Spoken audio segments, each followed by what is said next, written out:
Okay, here we... I was behind the wall! Oh my gosh. Someone do something about that sniper. Who is that guy?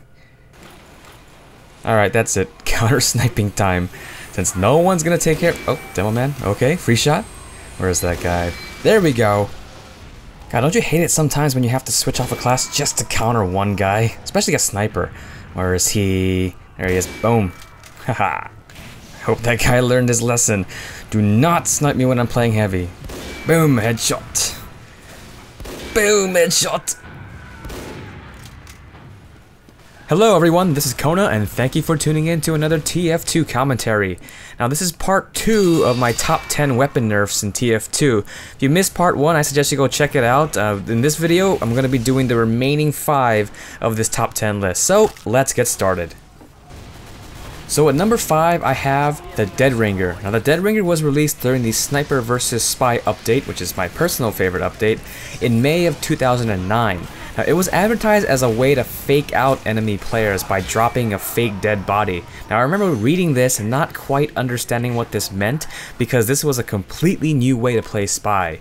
Now it didn't take long for people to realize that this whole faking out part was not really the way to play the Spy. It wasn't the strongest feature of this watch. Now most spies just use this as a get out of jail free card. Basically you just activated it and you took literally no damage. Well, not literally no damage, but you were really tough to kill. When pyros were flaming you, they would waste so much time trying to kill a DR spy that it really wasn't worth it. Now the list of changes that were made to the Dead Ringer is huge, but the two most notable ones are the reduced cloak meter gain from ammo packs and the decrease in duration when taking damage. Before, you could fully recharge your cloak meter by getting a large ammo pack, so on a map like Badwater, it was almost impossible to kill Dead Ringer spies. Now they changed that, so at most you can get 35% of your cloak meter back, so you can't really abuse this. Now the biggest change I think is your cloak meter draining when you took damage. So this basically made DR spies, you can deal with DR spies a lot faster, so you can just kill them really quick and move on with your life. They wouldn't be too much of a distraction. I know a lot of people hated this nerf, but I think something was needed to make it so that DR spies were not really annoying. Like, you needed to be able to kill them fast if they made a bad decision. Moving on to number 4, we have the Equalizer. Now the Equalizer was released during the war update between the Soldier and the Demo Man in December of 2009. Now as the first melee weapon unlocked for the Soldier, this weapon made him more deadly the more damage you took. Your speed and attack damage would increase as your health decreased, so on those one-on-one moments where both of you emptied your clips and you switched to your melee weapons for like a man fight, the Soldier would have a huge advantage. The only downside was that you couldn't get healed by a medic when you had this thing out, but let's face it, if you have this thing out and you want to fight, you don't want to get healed. You want to make sure that you're hurt so that you get some speed and some damage. Now, in June of 2012, during the Pyromania update, the Equalizer was actually split up into 2 weapons, the Escape Plan, which received the speed modification, and then the new Equalizer, which kept the damage modification. This sort of split up the 2 different types of playstyles you can have with this weapon. If you're the really aggressive type who likes to bust out a melee weapon, if after you run out of ammo or something, then go with the Equalizer. But if you like to play more passive and you want to focus on survivability, then you would go with the Escape Plan.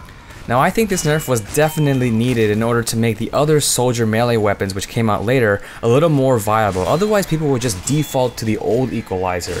Having the speed and the damage boost gave the Soldier a huge advantage. It gave him flexibility in melee fights, and without things like being marked for death or something like that, soldiers could either play aggressively or just outrun everyone. So it was really a no-brainer to use this, but once they split it, then now you have to kind of choose which one you want. At number 3, we have the Tide Turner, which was released in the Love and War update in June 2014. Now it does have some fire and explosive resist like the other shields, but the main perk of this weapon is that you can easily turn while charging, and kills while charging refills your charge meter, which is awesome. Now I defaulted this when it came out because the turning and the charge refills meant that you could stay in fights as Demo Man. You didn't have to just run away or suicide.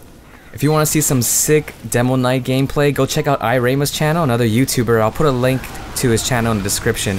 He has some insane stuff. I still don't know how to do it. I'm gonna be learning Demo Night trimping, or Demo Man trimping soon, so hopefully I'll get better at that.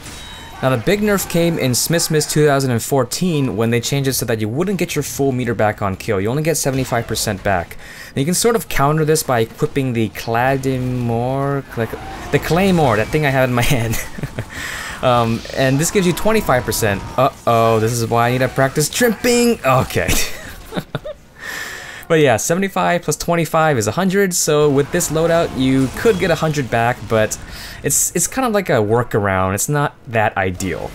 Now the biggest nerf, which for some reason isn't part of the weapon stats when you hover over it in your backpack, is the fact that when you take damage while you're charging, it drains your meter faster. Now I understand that this weapon needed some toning down a bit, but I think they went a little overboard in this area. The smallest amount of damage you take can completely ruin a charge, and last time I checked, there's bullets and rockets flying all over the place, so you're basically screwed. At number 2, I have the Pomson 6000, which was added during the Australian Christmas event in 2011. If you ever wanted to piss off spies and medics as an NG, this was the weapon for you. Even though the projectile was slower than a shotgun, the weapon doesn't require any ammo, and the projectiles cannot be deflected like rockets. Plus, they're really hard to see coming, kind of like the cow mangler, so people would get hit by them like kind of easily. The main attribute that made this weapon OP was the fact that projectiles penetrated multiple targets. So if you just fired this at a group of people, you would deal a lot of damage, and if you're lucky, you would drain a medic's metagun or spy's cloak meter, without even trying, really. By simply removing the penetration attribute, people pretty much stopped using this weapon. Now the meter drain is nice against spies, but there are easier ways to deal with spies, and now medics are almost impossible to hit since they're usually standing behind DPS classes, at least the smart medics are. As much fun as it was trolling around with this weapon, I think this nerf was definitely needed. I mean, you can deal a whole lot of damage from like all the way across the map, well outside of sentry range, because these projectiles have no projectile like fall off. They have no trajectory. They just go on a straight line. So all you have to do is fire at a group of people, and you're bound to hit someone, or someone will accidentally run into it, and they would piss people off like medics and spies. They would just hate having their meter drained. Now I kind of wish they would keep a little bit of that penetration, maybe have it penetrate 2 people maximum or something like that.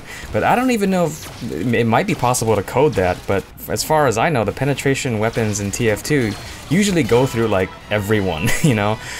So I don't know if they can keep count of how many people it's penetrated through. Okay, finally at number 1, I have the Extinguisher, which was released during the very first Pyro update in June 2008. Now this weapon has remained pretty much unchanged for almost 6 years. Originally, it did 50% less damage to non-burning players and would crit for 195 on burning players, so it was pretty clear as to what this weapon wanted you to do. It actually came out at the same time as the backburner and the flare gun, which didn't really synergize with it well. That is until the Degreaser came out, which spawned the famous Decreaser, Extinguisher, and flare gun combo. Now for some reason, out of the blue, Valve decided to nerf it in June 2014. And in order to get that crit, you not only have to set them on fire, but you also have to hit them from behind. You still do get mini crits from the front if they're on fire, but honestly, if you want to hit someone from the back, you might as well use the backburner. I'm not really sure why Valve waited so long to make this change. It's been like this for years, and all of a sudden they just changed it. Maybe something recent happened, you know, maybe people were using more scripts as pyros to do quick weapon switching, and they decided, okay, this quick weapon switching script is making them one-shot people from the front, and we need to do something about it, so they decided to nerf it really bad. I personally don't use scripts. I know though that sometimes when I play it against really good pyros, I swear it's like they're using a script because I die before I even realize I'm on fire.